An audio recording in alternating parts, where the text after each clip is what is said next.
दोस्तों आप सबका स्वागत है हमारे ब्लॉग चैनल में।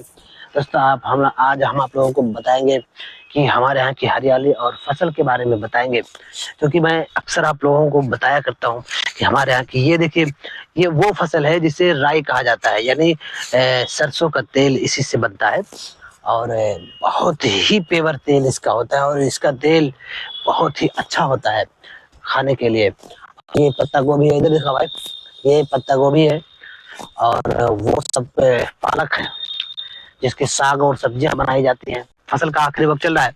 गेहूं देखिए, अब एक गेहूं की ये सब बालियां हैं। लाइए भाई कैमरा दिखाइए, देखो ये गेहूं की ये बालियां हैं, क्योंकि अब इसी में दाने पड़ेंगे। देखिए इसमें तो फूल लगे हुए, अब इसी में दाने पड़ेंगे और जब ये सूख जाएगा तो इसमें गेहूं पूरी तरीके से पक जाएगा और फिर इसकी कटाई होगी, फिर मशीन आएगी, जब मशीन आएगी फिर इसकी कटाई होगी, फिर ये गेहूं पूरी तरीके से किसान के घर तक पहुंच जाएगा। दोस्तों चलिए मैं दिखाता हूँ आप लोगों को। अब भाई लहसुन के बारे में अक्सर मैं लोगों को बताता हूँ। लोग मुझसे पूछ रहे थे कि लहसुन के बारे में आप बताइए, तो मैं आप लोगों को लहसुन की खेती दिखाता हूँ। लहसुन हमारे यहाँ इस तरीके से बढ़ा है, जो कि छोटा सा खेत है तो छोटी छोटी जगहों पर लहसुन की बुआई होती है। दोस्तों आप लोग देख सकते हैं कि ये लहसुन है और ये लहसुन जो है, ये इसकी ऊपरी हिस्सा जो होता है, ये ऊपरी हिस्सा ये भी तड़का लगाने में बहुत काम आता है। जब ये सूख जाता है तो ये फिर किसी काम का नहीं होता। ये हरा है तो अभी इसका तड़का लगाया जा सकता है और इसके नीचे जो जड़ है वो वही लहसुन की जड़ है और वो लहसुन नीचे जमीन के नीचे होता है, ना कि ऊपर होता है। जैसे गेहूं की फसल है, गेहूं की फसल ऊपर होती है, जड़ नीचे होती है, इसकी जड़ ही लहसुन है। समझ रहे बात को? आइए मैं और आप लोगों को दिखाता हूँ, जिसे कोतमीर कहा जाता है। धनिया, धनिया को कोतमीर कहा जाता है ना भाई। आइए दिखाता हूँ, देखिए धनिया और कोतमीर कैसी होती है। और ये जो आप लोग ये फ्लावर देख रहे हैं, ये छोटे छोटे, थोड़ा दूर से बना, ये जो छोटे छोटे जो फ्लावर है ना, ये आप लोग देख सकते हैं, ये जड़ी बूटी है। ये ऐसी जड़ी बूटी है जिन लोगों के जबान पे छाले पड़ जाते हैं, छाले पड़ जाते हैं, तो ये इसकी फ्लावर और इसकी पत्तियां पीस करके अपनी उसके जबान पे लगाया जाता है, तो इससे छाले खत्म हो जाते हैं। इसको कहा जाता है, क्या कहा जाता है जी? बूटी। हाँ, इसको बूटी, कोई बूटी कहते हैं, मैं नाम भूल गया इसका, लेकिन यही वो जड़ी बूटी है। और आइए दोस्तों दिखाता हूँ कोतमीर के बारे में, धनिया जिसे कहा जाता है। तो ये रही आपकी धनिया, यही है वो धनिया जिसे हर कोई बाजार में कहता है ले लो बाबा की धनिया, तो यही बाबा की धनिया है। और देखिए इस पे मधुमक्खी भी बैठी हुई है भाई, काटना नहीं भाई। तो ये मधुमक्खी, और इसकी फसल वाकई में बहुत ही सुगंधित होती है। इतनी खुशबू इसमें होती है कि बहुत दूर दूर से मधुमक्खियां और तरह तरह के जो इसका अर्क चूसने वाले कीटाणु होते हैं वो अक्सर यहाँ पर पहुंचे रहते हैं। तो डर लगता है कि भाई हाथ कहीं डाले और मधुमक्खी ना हो तो वो हमसे सलाम और कलाम करने लगे। तो ये कोतमीर है।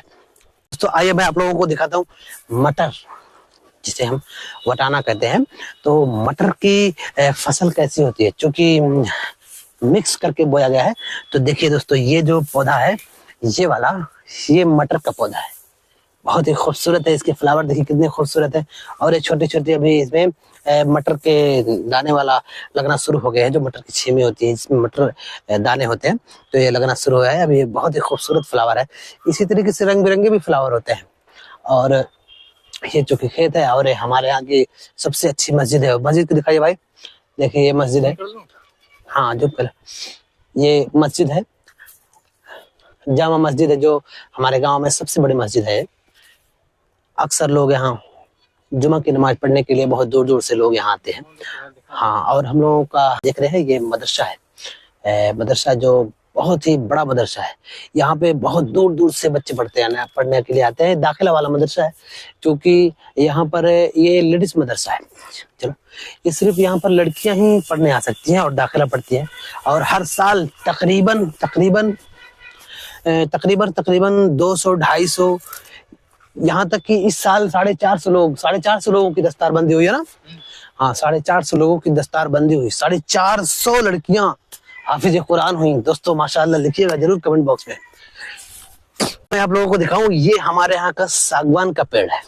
सागवान चूंकि इसकी लकड़ी बहुत ही महंगी होती है और सागवान ऐसे देखने में तो उबड़ खाबड़ दिखेगा, अच्छा नहीं दिखेगा, लेकिन इसकी लकड़ी बड़ी मजबूत होती है।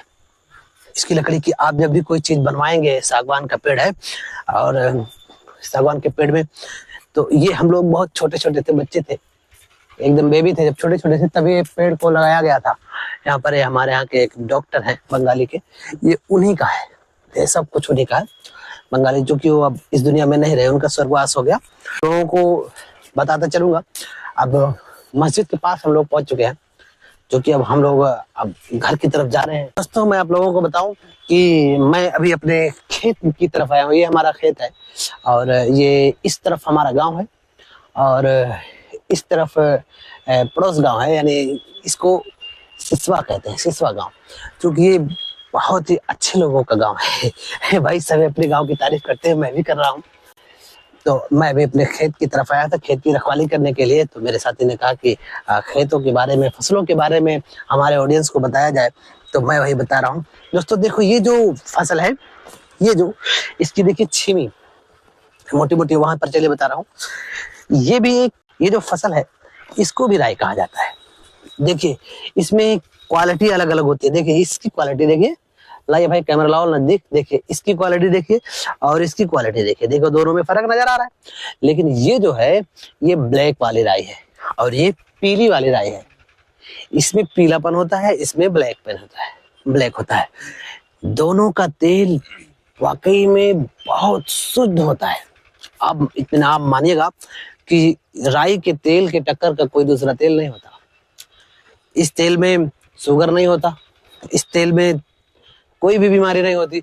हालांकि ये बीमारियों में काम आने वाला तेल है, क्यों नहीं भाई?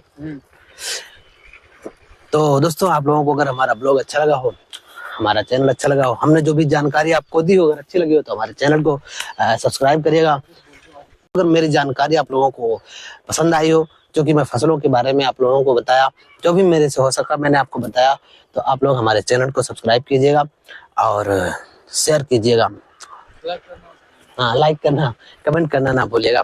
दोस्तों अब हम लोग मस्जिद के करीब पहुंच चुके हैं, क्योंकि ये वही मस्जिद है जिसे हम लोग अभी बता दें, इसके बारे में चर्चा कर चुके हैं।